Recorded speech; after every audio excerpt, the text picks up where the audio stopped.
Amid criticism over the formation of toxic foam in the Yamuna River, the Delhi government on Wednesday deployed several tactics to control the froth.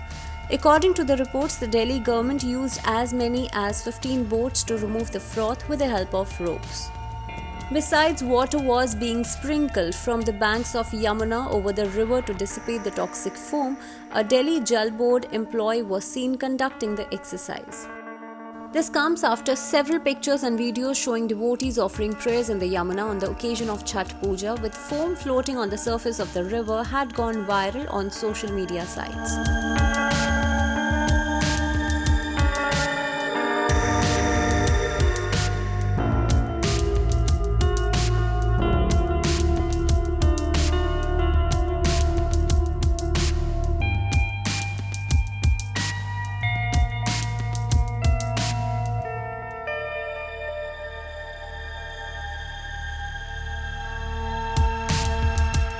According to the reports, the primary reason behind the formation of foam in the Yamuna is high phosphate content in detergents used in dyeing industries, dhobi ghats and households in Delhi, Haryana and Uttar Pradesh.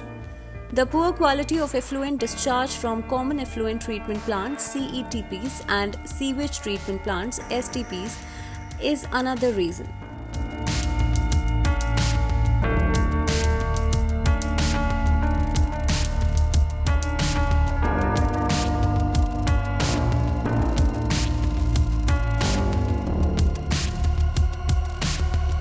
The reports further mention that the 22-kilometer stretch of the Yamuna between Wazirabad and Okhla, which is less than 2% of its length of 1,370 kilometers from Yamunotri to Allahabad, accounts for around 80% of the pollution load in the river.